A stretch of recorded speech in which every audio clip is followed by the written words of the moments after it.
As you know, we are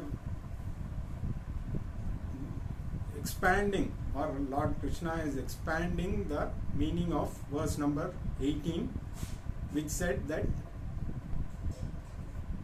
about a jnani, the one who sees inaction in action and action in inaction, which we have elaborately discussed before, and we had already seen the following two verses 19 and 20, which elaborate the same topic, and this will continue till verse number 24.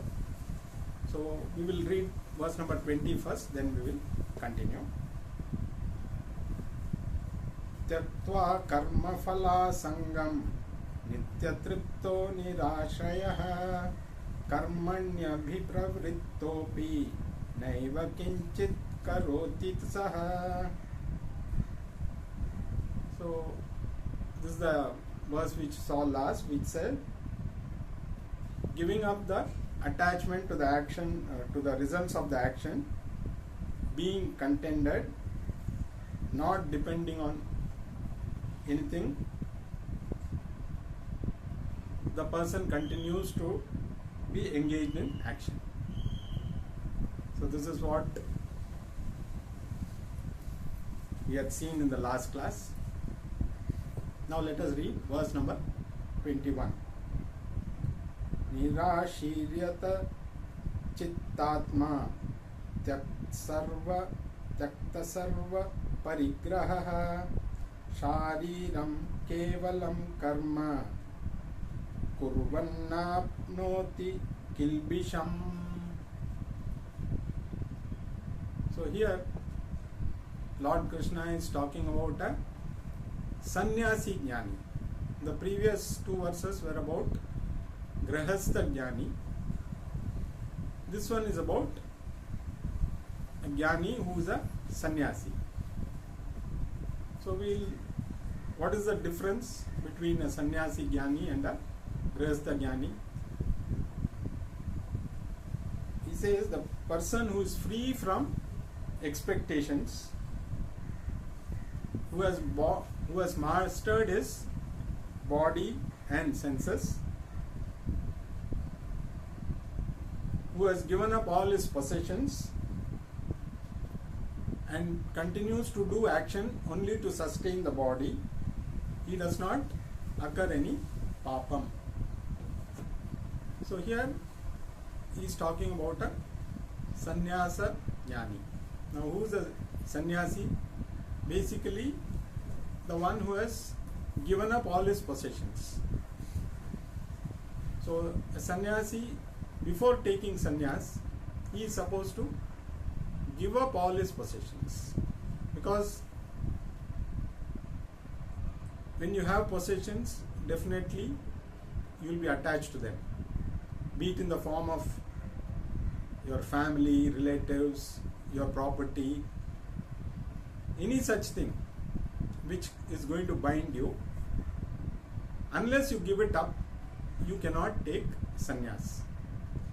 So sannyas means not just wearing the ochre robes and living in Rishikesh or Tiruvannamalai or any such place. So you have to give up everything that is going to bind you. So there is no compulsion on anybody to take up sannyas. It is not a compulsory thing. So even if you want to gain knowledge, you need not become a sannyasi.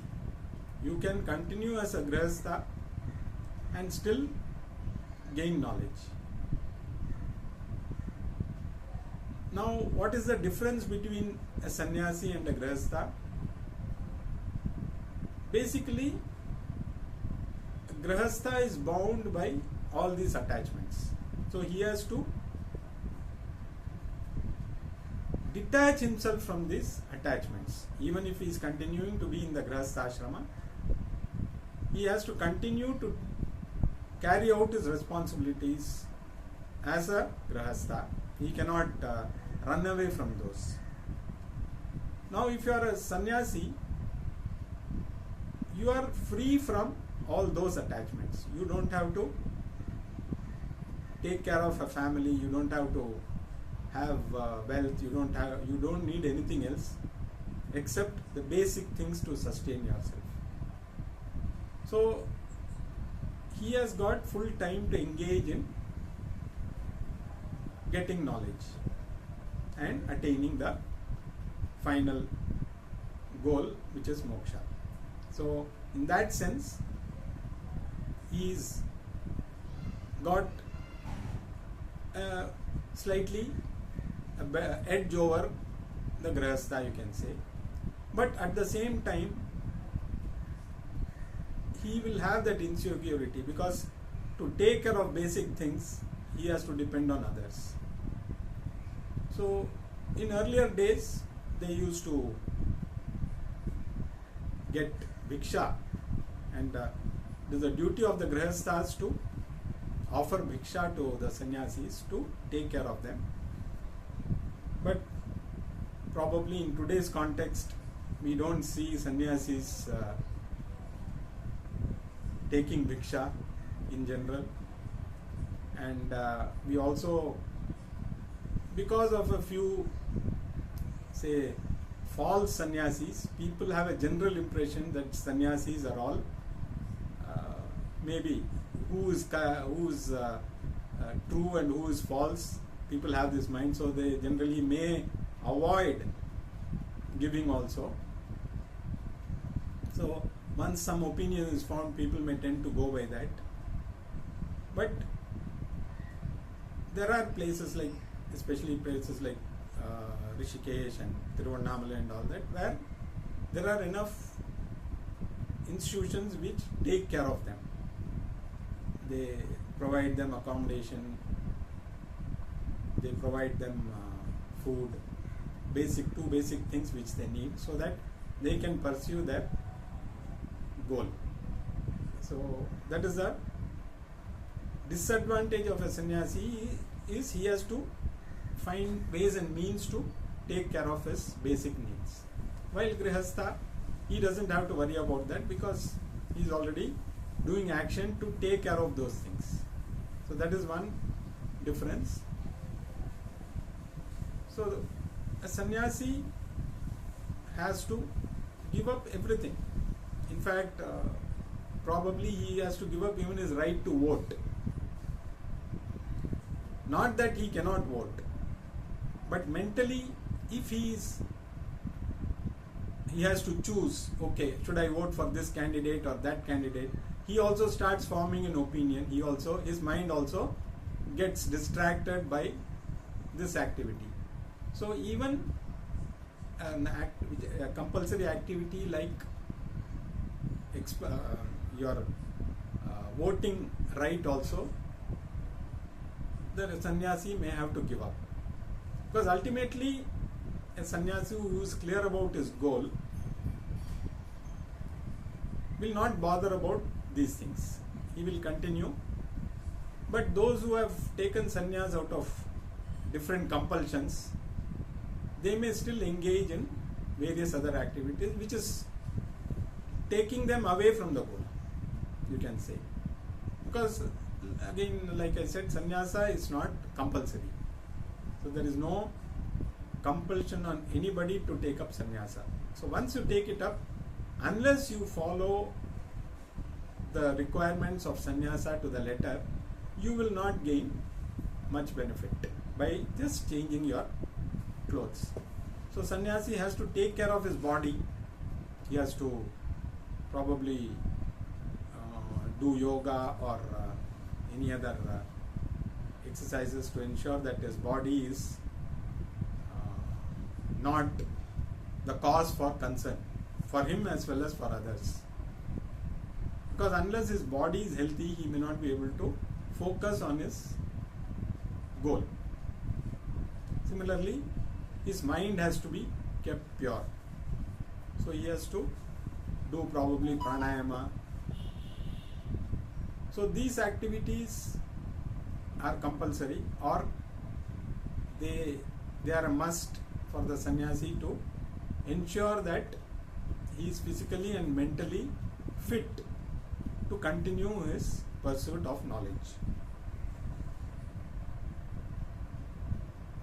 So he continues to do enough activity to sustain his body, his basic needs.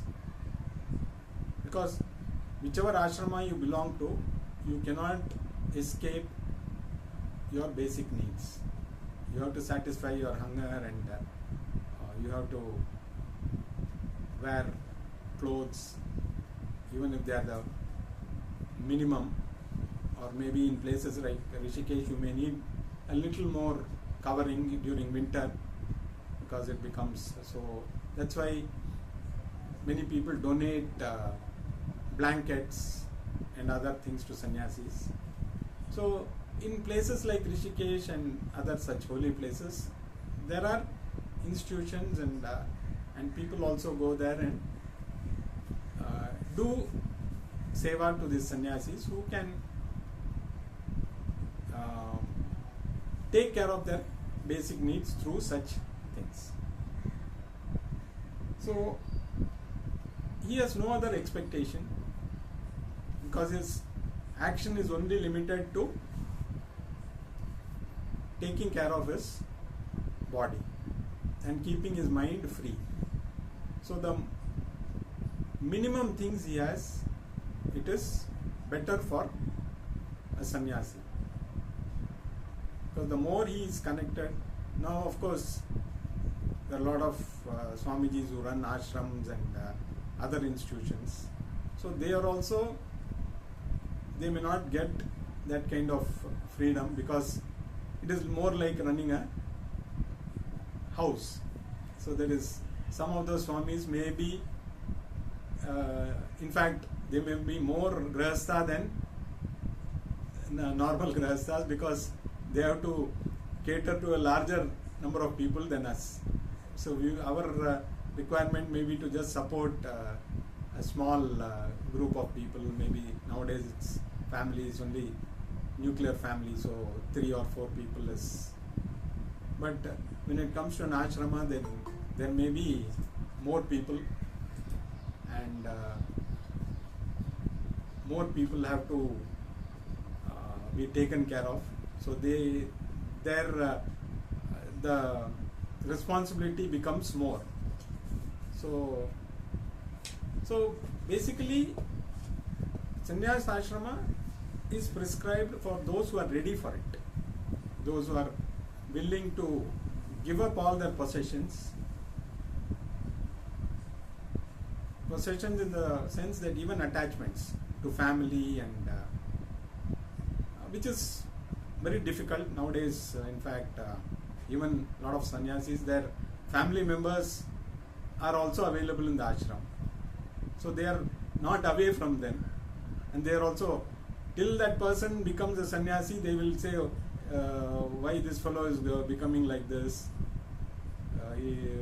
it's this thing. So they feel ashamed if one of the family members decide to take sannyasa. But if that particular person becomes a little famous, then everybody says, oh, that is my son or that is my brother. So they all claim credit once that person becomes famous. But if he's not famous, then they all disown him. If somebody says, I saw your brother, oh, he's not my brother, he is my, I am no longer connected with him. So that is how people view sannyasa. So sannyasi, jnani, is the one who has given up all his possessions, who does karma only for the sake of his basic sustenance, who doesn't involve in any other activity other than pursuing knowledge and, if possible, propagating this knowledge, sharing this knowledge with others. So that is what is the role of a sannyasi. And such a person is free from any papa. So Krishna is talking about the sannyasi jnani here. Now let us go on to the next verse. Yadrichhalabha santushto dvandvatito vimatsaraha samah siddha vasiddhau cha kritvapi na nibadhyate. Now this verse can be applied both to a sannyasi as well as a grihastha. Whichever way one can look at it, you can apply it to either a sannyasi or a grihastha. So Krishna says, one who is happy with whatever comes by chance, who is unaffected by the opposites, the pair of opposites, who is free from jealousy and has an equanimity with regard to success and failure, is not bound by anything even though he is performing action. So this can be applied to both sannyasi as well as a grihastha. So one who is happy with whatever comes by chance, in the sense, one who keeps performing action without hesitation, he continues to do action whatever he is supposed to do, and then whatever results come, he accepts them. So he continues doing the action. So he is happy with whatever results accrue, because action will have to be done. One cannot escape. But the results may not be in tune with our effort, because other than the effort, there is so many other external factors which have an effect on the result, which there is no control. In fact, most of the actions that we do, we may not have any control over them. So one continues to do action. So there are two types of people. One who feel that I am the one who is doing the action, and they claim credit for everything. I did this, I did that. So in everything they claim credit. But when it comes to the result, if the results don't come as they wish, they start blaming everybody else. So that is one section of people. And there's another section of people who say, okay, everything happens because of God's will, so let God do, I will just relax, whatever happens. So that is the second way. Both these extremes are not correct, because nobody can say I am doing the action, I am the everything is done because of my will, and because one knock from the external factor can knock that person out. So you may build a big factory and everything, you have put in all the effort or whatever you may build. In fact, it happened to one of our batchmates itself. I don't want to take his name. All of you know him. So he set up a beautiful office and everything was ready to be inaugurated. But there was some issue with the land, and the very day when it was supposed to be inaugurated, the corporation officials demolished that building. So this is some real incident which happened maybe 10-15 years back. So if a person thinks that I am doing everything, such a knock will floor him completely. So nobody can claim that I am responsible for everything. So one knock like this can completely demoralize you. The other extreme is you allow things to happen the way. You feel that you don't have any role. But unless you put in that effort, you will not know what is the result. You work for a result. So for that result you need to work, put in the effort that is required to do that work. But you have to factor in these external things also.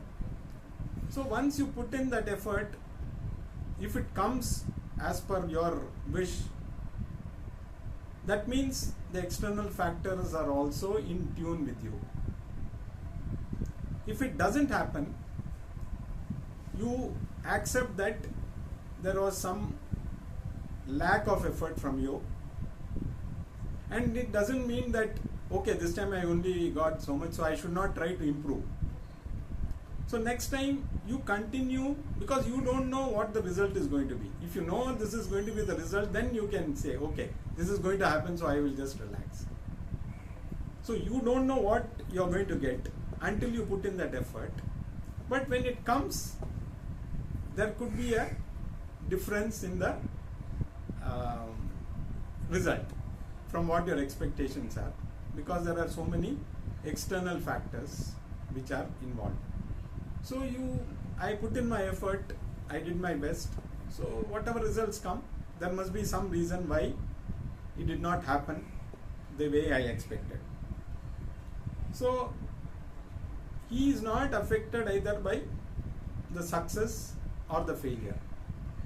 In fact, you can say a successful person is one who can handle success and failure in a similar way.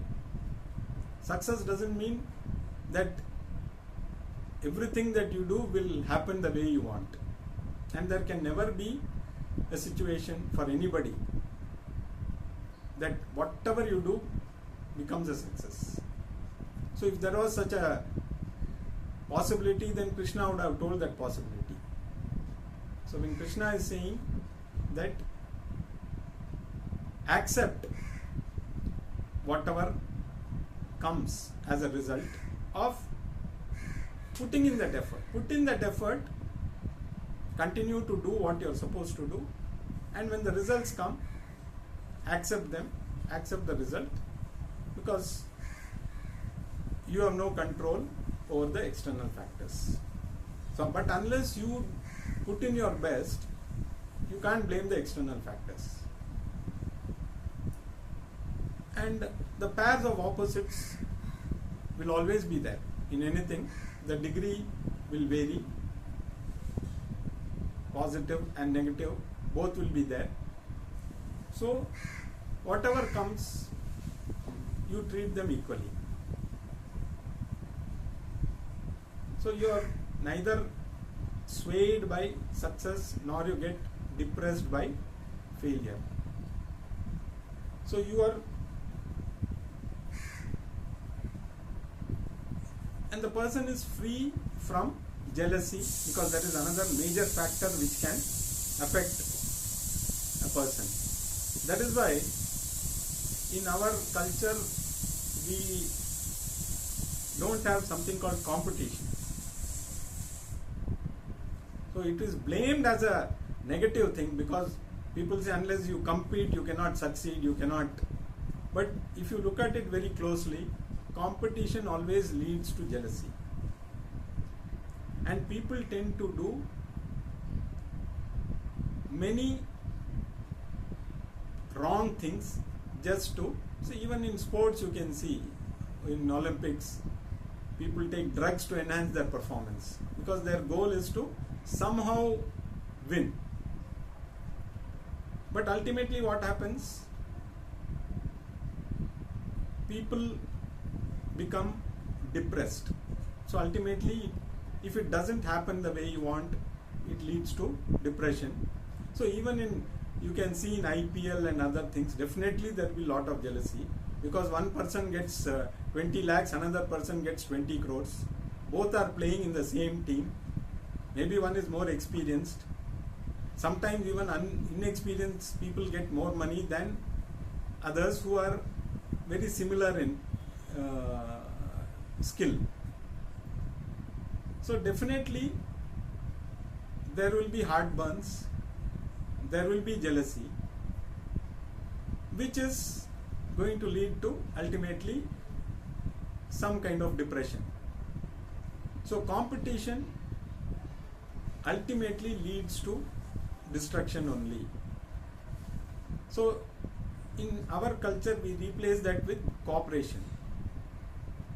So let everybody win. There's nothing. It should be a win-win for everybody. It doesn't mean that you have to compete with somebody so that I want to prove I am better. So by proving yourself as better than somebody, you are not going to achieve anything. So even you can take the case of the corona vaccine which was given. Now the US based vaccine companies wanted to push those vaccines to all the countries, demanding hefty amount of money. But as we know, India supplied these vaccines free of cost to many countries. So our aim is that everybody should benefit. There should be no one who is affected because of certain conditions where we can help them. So the basic difference is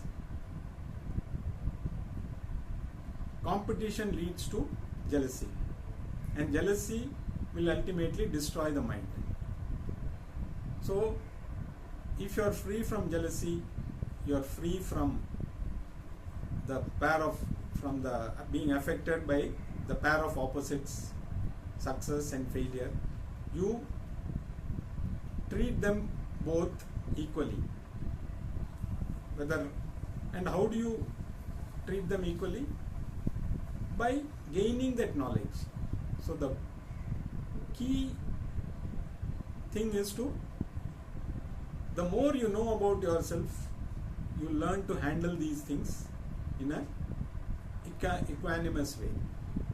So you are not ruffled by either success. You don't jump the moment you attain success. You don't jump and celebrate. Unfortunately, we see all these things happening. For everything, people are jumping the moment. In sports, that's what all of us normally see. The way they go overboard in celebrating when they win. And you look at the team which lost, the way they are depressed, the way they start crying. So this is how we look at success and failure. So looking at some of the so-called heroes in various fields, we are bound to take lesson from them, and we also feel we should. So that is why even younger children, even when you see them playing on the road, they also start behaving similarly. So you can see the impact it has on the next generation. So people who are in the limelight, they need to be very careful how they behave. So if they behave by jumping when they are successful, this is what the next generation will think, oh, this is how we should celebrate. So in earlier days, the same sport, people used to play for the sake of the sport, for the love of the sport. So their celebrations were very muted. Of course, you should celebrate. There's nothing wrong in celebrating. You feel happy when you achieve something. Good. But there was nobody going overboard. Because after all, it's a game you enjoy. But now it has become so, probably because of the monetary benefit that is involved. The success goes to your head, but ultimately it will lead to depression. It will cause jealousy to others. People who are not able to achieve that, they always wish bad for you if you are successful. People who are not successful, they probably will always feel happy if you fall down at some time. So this kind of jealousy and other things, which definitely will disturb the mind. So all these factors are applicable to both a sannyasi as well as a grihastha. In fact, we can say more for a grihastha, though it may be equally applicable, because sannyasis generally, if they have taken sannyasa out of pure understanding, they would have prepared themselves accordingly. But for grihasthas, we need to go into the deeper sense to understand these things, and the only way to do that is to gain knowledge. So ultimately, knowledge is what, like if you want to cut a jackfruit, when you cut the jackfruit, it is bound to have that sticky substance. So if you cut open, your hands will be full of that sticky substance. You will not be able to do anything. But if you use a knife with oil and you also rub oil on your hands and then cut the jackfruit, you will find it's easier to peel the fruit from inside. So similarly, the world is like that sticky substance, but if you have a knife with oil, which is the knowledge, you will be able to go through this and enjoy the fruit. So knowledge is the key. So whether it is a sannyasi or a grihastha, if you follow these rules, you are definitely eligible to be a jnani, whether you are a sannyasi or a grihastha. So there is two more verses which are going to talk about this subject, which you will see in the coming classes.